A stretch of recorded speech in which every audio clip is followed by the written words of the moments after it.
Hi there. Thanks for joining me today for Everything Exercise. My name is Gina Breinig, and I'm a clinical exercise physiologist with a background in cardiac rehab. So today we're going to talk everything exercise. Overview of what I'll be presenting. We'll go through cardio, strength training, flexibility, and balance, the benefits and examples of each, and measuring intensity. We'll touch on fueling and hydrating, go through some general reminders, and then we'll talk about changing mindset. So let's start with cardio, also known as cardiorespiratory, cardiovascular, or aerobic. Those are all interchangeable terms, basically meaning your heart and lungs working together. So anything that gets your heart rate up, your breathing heavier, your body warm, such as walking and running, hiking, swimming, dancing. This could be yard work where you're raking or shoveling or pushing a heavy wheelbarrow or loading wood. So again, anything getting your heart rate up, your breathing heavier. We know there's a ton of physical health benefits to this, especially heart health. So essentially your heart is a muscle and is becoming more efficient, not only when you're exercising, but also at rest. And when I say at rest, I don't mean sleeping. I mean all the time where you're sitting on your computer or washing dishes or playing with your kids. You're not being physically active on purpose. You're not getting out of breath, but just those activities of daily living. We know that your heart will be more efficient during those times as well. We know that exercise improves your cholesterol. It lowers the LDL, the bad cholesterol. That's the plaque buildup in your vessels, as well as increasing your HDL. That's the good cholesterol. We want that higher. Exercise has been shown to increase HDL. We also know there's benefits to blood pressure. So again, when you're exercising, that's the pressure on your vessel walls to get the work done. Your blood pressure won't go as high when you're exercising if you're more physically active.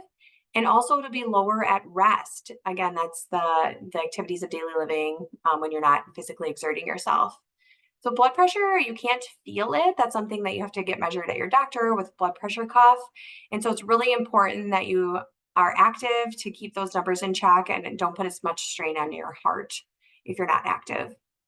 We also know there's benefits to blood glucose. That's the sugar in your blood. It's not actually sugar, but the energy in your blood that we get from the food and drinks we consume. So when you're not active, the glucose just sits there and it gets stored over time if you're not using it, which ultimately can lead to diabetes. So when we're active, we're gobbling up that sugar in our bloodstream, preventing our risk for prediabetes or diabetes. Exercise is also great for weight control, as we know, burning calories, and helps with sleep and energy. And there's also mental health benefits. I know I feel better after I'm active. My mood is better, especially if you can get outside and get some natural light. It's also linked with higher or improved self-esteem and self-efficacy, the feeling that we can accomplish something. So we'll talk about how much and how do you measure that coming up. So general recommendation for most adults is 150 minutes per week. That's been shown to have the biggest bang for your buck. So yes, while you can do more than that, the threshold to kind of get all those heart health benefits is 150 minutes a week. So you can break that down and think of it as 30 minutes, 5 days a week, however you want to add that into your life. However, I know that's a big commitment. So if you're someone who doesn't have that much time, but you're willing to work harder, you can do vigorous intensity for 75 minutes per week, and that's been shown to have the same benefits. And I'll go into the differences between moderate and vigorous in just a second, but also want to touch on that you can do this in bouts of 10 minutes. They've measured doing it in 10-minute increments, and it's shown just to be as effective as 30 or 45 minutes, as long as you're getting up to the 75 minutes or 150 per week. You can also do a combination, do some moderate, do some vigorous to get to the intensity you need to. So I'm going to put my clinical hat on and we're going to go through some math. If this is not your cup of tea, just wait one more minute. We'll get to some easier things. But I want to dig into target heart rate if you are someone that this will resonate with. There's a scientific equation that they've calculated with testing that 220 minus your age is your max heart rate, give or take. So let's say I'm working with a 40-year-old, their maximum heart rate is 220 minus 40, so 180. And essentially that means if they were on a treadmill at an all-out sprint, they can't go anymore. They say, I'm done, I have to stop, my body won't do anymore. And I took their heart rate at that time, it would probably be around 180. So then you take that max heart rate and you times it by percentage. For moderate intensity, you're looking at 60 to 85%. So that 180 times 0.6 or 180 times 0.85. vigorous intensity at 0.85 of that max heart rate or a little higher. And yes, you can't go at 95 or 100% your max heart rate. Your body just can't sustain that. It goes into different stores of energy. You have too much buildup of lactic acid. So between 85 and 90% of that max heart rate is vigorous. So for this 40-year-old example, for moderate would be 108 to 153 beats per minute is ultimately what's that's calculating. And vigorous would be anything higher than 153 beats per minute. You can measure heart rate with exercise machines, just putting your hand on those little silver knobs. A smartwatch is a really great option nowadays, or manually, either with a radial pulse or a carotid pulse. Keeping in mind that manually might not be the most accurate if your heart is pumping very fast and you're trying to count and then times it, if you do a 10-second count times 6. Much easier way of measuring intensity is the talk test. And this is great if you're exercising with someone or in an exercise class where there's talking or walking with a friend. Essentially, if you can hold a conversation, say a full sentence or two, but you're a little breathy, you can tell your heart's pumping, you're a little out of breath, that would be a moderate intensity. Vigorous, you cannot hold a conversation. You can only get out 1 or 2 words at a time. You have to take a big breath in between every single word. That would be a vigorous intensity. And there's also something called rate of perceived exertion, RPE. Typically, it's a 1 to 10 scale, very relatable. Moderate is about 5, that medium amount, and vigorous would be 7 plus. So if you just ask yourself, like, what would I rate this right now between 1 to 10? If you say 5, you're in a moderate range. 7 or higher, you'd be at vigorous. You might also see a 6 to 20 scale, particularly if you're in a gym where they do rehab or therapy. And how that is measured is 6 would be like 60 as a heart rate, 20 as 200, that max heart rate. I do want to mention if you are on blood pressure medications, heart rate's not a great option. The blood pressure medications are trying to limit your heart rate and control your heart. So a heart rate with a blood pressure medication is not a great idea. And in general, if you have any health concerns, you should talk to your doctor before starting an exercise plan if you're not active now, especially if you're someone who's going to be in that vigorous range and you're going from 0 to 100. Not recommended. Start slow. Talk with your doctor. I'm going to quickly just touch on HIIT, high intensity interval training. You may have heard of that, or Tabata. Basically, you're going back and forth between moderate and vigorous, and you might even have a rest in there. There's limited research on if that's better than just doing moderate or vigorous. All of it is shown to be really healthy. You can get more of that time in a shorter amount of time doing up to vigorous and then back down. I do this on the treadmill. I'll start walking at 3 and then every 30 seconds go up 0.1. So 3.1, 3.2, 3.4, or I'll do incline and I'll start at 3.5 and just add incline and I'll go up to a vigorous range just for a couple of minutes and then down. And ultimately the time passes so much faster on the treadmill because I'm also playing with the buttons and I don't have to stare at the time clicking away. So HIIT training is a great option for going back and forth between both ranges. You don't have to pick one or the other. So let's jump into strength training, also known as resistance training. This often gets overshadowed by cardio or aerobic, but there's tons of benefits to strength training. And I want to also bust some myths about it.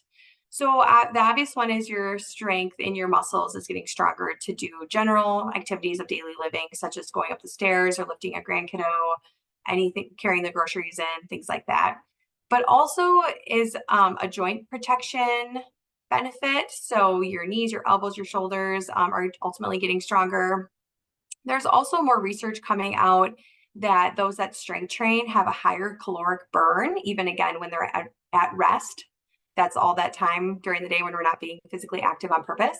So while I'm sitting here at the computer, I'm burning more calories than maybe someone who doesn't do strength training, which ultimately helps with weight management. And there's also a huge bone density component to strength training. So not only are you strengthening your muscles, you're also making your bones stronger, less porous, which in the long run will help with breaks or falls as you get older.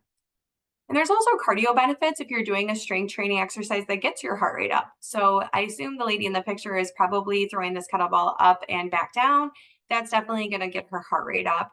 I personally like to strength train when I'm out of breath, like doing a hot yoga where I'm doing strength and through poses. To me, that's my biggest bang for my buck. I want to talk about how you can fit in strength training. I know obviously there's machines at fitness centers, and that there's pros and cons to that. One is that you have a circuit; all the machines are there for you. You can go in the circuit once or twice, and you don't really have to worry about form. It's already set up how you need it to. You just move the pin in the machine. Cons, obviously, you have to pay for a gym membership, get to the gym, wait on machines for other people, wipe them down. And you're also not isolating every muscle group. So let's say you're doing a leg press with both legs, and typically we have one side that's stronger than the other. We're right-handed or right-legged. So you're not necessarily isolating each side to be more even. Your right side, if it's stronger, will typically take on a little bit more weight and you don't notice that. Free weights are also a great option. Obviously, there's a financial cost that comes with that. I would recommend looking for dumbbells or kettlebells at garage sales where someone bought them and then also gave up on their goals, but you'll find them cheaper than at the store. You can plan on about $1.50 per pound. And then over time, especially garage selling or thrift shopping, I've added a lot of my increments. I've needed 15, 20, 25. The free weights are a great option to isolate each side, like arms and legs. But form is incredibly important. It's not about how much weight you lift if you're not doing it properly. Injury prevention is obviously number one. So don't have to lift the heaviest weight. Just lift it safely and make sure your form is correct. Body weight is obviously a great option. We always have our body with us. There's no cost to that. You can do it anywhere. But again, form is very, very important. And you'll have to come up with modifications. So if a push-up is too hard, doing knee push-ups, or if a squat is too hard, doing squats in front of a chair. Getting creative with what you can do with your body. Last one I just want to mention is resistance bands. Those are those stretchy rubber bands you can buy. Those are a great option. They take up virtually no room, especially if you're traveling. I'll have clients that go on like a cruise or they're snowbirding and they just throw in their resistance band wherever they are. You can make it more harder if you put your hands closer together than further apart. There's a lot of exercises you can do with just a band if you just look online. So just anything that challenges your muscles. I want to talk about how much to do. So general recommendations is 8 to 12 repetitions. So if you just count like 1, 2, 3, those are repetitions. That's been shown to be beneficial for both strength and endurance. And then you increase your weight over time. So let's say I'm curling 20-pound dumbbells and I can do about 8. Well, in a month, I might be able to do 10 comfortably and then maybe 12. Once 12, I can do that easily where I could do like a 13th one. Then I should increase weight to go to a 25-pound dumbbell and start back over at like that 8 to 10 range and then up to 12 again. So in theory, you're getting stronger over time. Stick between 8 and 12. You only have to do one set. A lot of people think they need to do 2 or 3 sets. While you'll get extra gains with that. One set has been shown to be just fine for general muscle strength and endurance.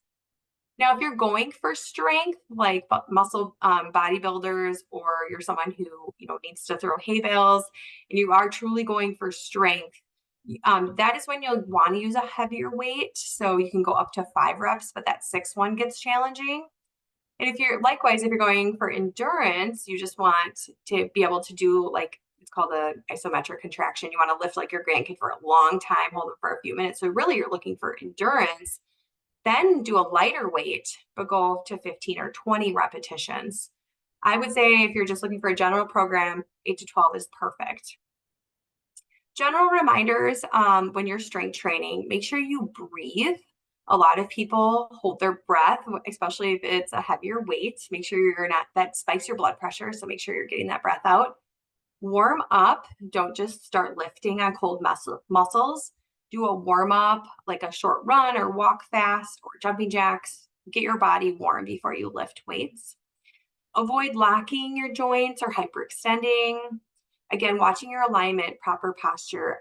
Also how fast you're lifting. So I kind of do a 2 to 1. So if I'm doing, again, a bicep curl, it's like 2 down, 1 up. Don't let gravity do the work for you. Really control that motion. And engage your core muscles. So a lot of times when we're exercising, we can purposefully engage our core and use them as well to stabilize our body. Dress appropriately, especially if you're lifting heavy weights. So like proper shoes, don't wear flip-flops. Some people I know lift weights barefoot, and I'm just always worried about that. There is a ton of free YouTube videos. I personally have found maybe 10 or 12 I really like that go through the whole body with body weight, and I just sent them to my own email so I can go and click them anytime. Ultimately, you have to find out what works for you. If it's going to a gym, if it's free weights, if it's body weight exercises. So these are just the major muscle groups and some exercise examples. Feel free to screenshot this or go back and watch it. And just search online body weight leg curls, body weight calf raises. Calf raises I do when I brush my teeth because it's like a 2-in-1. There's a lot you can do just again at home, finding online. You don't have to reinvent the wheel. You do want a day or two of rest. So typically 2 or 3 days of strength training, unless you're working opposites, meaning maybe Monday I do my upper body, Tuesday's lower body, Wednesday's upper body, Thursday's lower body. So you're at least giving a muscle group a day off, or you're doing push or pull. So like Monday, I'll do all my push exercises, and Tuesday, I'll do all my pull exercises. So you have to, again, find the plan that works for you, what's safe. Don't do it if it hurts. Really quickly, just want to touch on flexibility, and this is often ignored, but try to find activities that incorporate this. So lunges, for example, when you're stepping forward in a proper lunge, you're stretching that back leg. Or I'm looking at the picture and I'm like, how can I incorporate that into one of the moves? So maybe you have a dumbbell and you go back and you reach and then you pull up. With a little bit of a stretch on your hamstring. So if you can try to incorporate it into some of the strength training or aerobic training you're already doing, there's a ton of benefits of being more flexible, especially joint health, prevention of low back pain. A lot of people I see with low back pain, it's because their hamstrings are so tight. I was working with someone who works at the farmer's market, and she's standing on concrete all day long. So stretching those hamstrings, again, not hyperextending your legs. Improve posture and balance. Throughout the day, maybe write a Post-it note in front of you, like, how's my posture? Just remember, you gotta sit up, especially if you're a front-facing worker all day, like typing or roofing. Relaxation, when we stretch, it relaxes our body. Just overall movement. When should you stretch? After a warm-up or a workout. Don't stretch on cold muscles. That increases your chance for injury. Hold a stretch about 15 or 30 seconds. If you hold a stretch, it's a static stretch, but you can also do dynamic stretches. Think of like arm circles where you're going through a range of motion. Remember, no pain, no gain does not apply. If it hurts, don't do it. Don't push to the point of tension. You can actually rip your ligaments. Balance, again, just incorporate this into some of the exercise you're already doing. For example, if you're doing side leg lifts for strength training, that's a great balance exercise as well. Especially if you can put your arms out with weights or something too. You can always make something more challenging. Fall prevention is obviously a big benefit of practicing balance, especially as you get older. So think about regular activities you can already do. Some of the ones I have in my notes: write your name in cursive with one of your feet. Do the clock where you up to 12, 1, 2 with your legs. Close your eyes and try to balance on both feet and then just one foot. You can make things progressively more challenging. So if it's easy for you to stand on one foot and close your eyes, then maybe do a little bit of a squat or try to bend down and bend up. So purposely practice, just try to incorporate it into some of the things you're already doing. Really quickly want to touch on fueling and hydrating. This is more sports medicine, but for the general public, a lot of people think they need to eat something before they exercise. And that's really not true unless you're going to exercise for more than an hour typically. And again, everyone's different. I'm a person who does not like to eat or drink anything before I exercise. It hurts my tummy, and my body's I think my body's trying to process that versus trying to put my energy into my legs or arms. But my husband has to have something before he works out or he feels sick. So learn your body. Essentially with exercise, again, we're using those glucose stores that are already in our bloodstream. And then after that, we rely on our fat stores. So yes, you could have a granola bar or a banana before you exercise, but it's really not needed unless you're exercising for a long amount of time. You're already going to have something in your bloodstream. Kind of think of that hour measurement. It also depends on the intensity. So maybe you are working out for a short amount of time, but really, really hard. So Find what works for you, and just keep in mind you don't have to have something before or after exercise depending on how hard or how long. I know a lot of people think you have to replenish with electrolytes like Gatorade or a juice after. Again, that's really only for athletes who are really using a lot of electrolytes, or if you're running a half marathon. Most people can get by with just water just fine. Also, keep in mind your goals. Some people eat a heavy meal because they're going to be active, and you're actually getting more calories than you are going to burn. So that's when people get frustrated. Why am I not losing weight? So I just want to touch on that 3,500 calories is 1 pound. A lot of people don't know that. So if you're looking at a weight loss plan where you want to lose a pound a week, you have to be negative 3,500 calories that whole week. So that's about negative 500 calories per day for 7 days. Negative 500 calories, if you've ever done food journaling or been on the treadmill and watched the calorie count, that's a lot. You really have to restrict your diet more than you're used to, or expend more than you're used to, which is why they say a half pound a week is more realistic. That's negative 250 a day, much more doable. If you go walk on the treadmill for 2.5 miles, that's about 250 calories. That's very doable. But sometimes when people are eating a granola bar or banana right after they just burned 200 calories, when all they broke even, and they're not going to lose weight, and then they get frustrated because they work so hard, but they're not seeing the scale change. So just want to mention that, be aware of that. Again, this is where you're talking with your doctor. What's your current activity? How much water are you drinking? How much are you eating? When are you exercising? Are you exercising in the morning on an empty stomach at the end of the day? It really depends. Just kind of listen to your body. And then also ask your doctor if you're really wanting to dig into this. I will say most weight change comes from diet, not exercise. A lot of people think, oh, I just have to exercise and I'll start losing weight. But those minor tweaks you can make with your diet are so important. I'd rather cut out a treat after dinner than go run 2 more miles. So just keep in mind it's heavier on nutrition than I think than exercise. They definitely go together though. So just want to talk about some reminders. Again, talk with your physician or dietitian if you really want to get into a structured plan. Make sure you're trying something different. You're challenging your body. Our bodies get used to what's put on them. So if you actually want to see beneficial gains, make sure you're challenging, going harder, trying something new, switching it up. That's why cross training is so important. Make sure to have fun to stay motivated. If you absolutely hate running, you're not going to stick with it unless you start liking it once it gets easier. But most people don't like it and then they don't stick with it. Find something you like to do. If it's Zumba or if it's golf or it's biking, not running, you're more likely to stick with something you like. Make sure you warm up and cool down. You don't just start from 0 to 100. That's super important for injury prevention and just the shock to your heart right away. If you can incorporate a social component, such as walking with a friend or taking a class, one, you're more likely to stay accountable, but you also get that social time in as well, which is also important for our mental health and isolation. So I really like planning something once a week or once every other week with a friend, just because it's a win-win for everything. Find activities that also challenge your coordination, your agility, your core strength, reaction time. If it's throwing a ball outside with your kiddo, you're getting some strength in there, flexibility. Also, again, that social time, outside time, all of that's just so important for you cognitively as well. Just move. If it's 5 minutes, you'll feel better. I promise. Just do something for a couple minutes. Starting is the hardest part. And then once you start, it's staying with it. Don't be hard on yourself if you miss a day or you missed a week. Just start right away. Don't start Monday.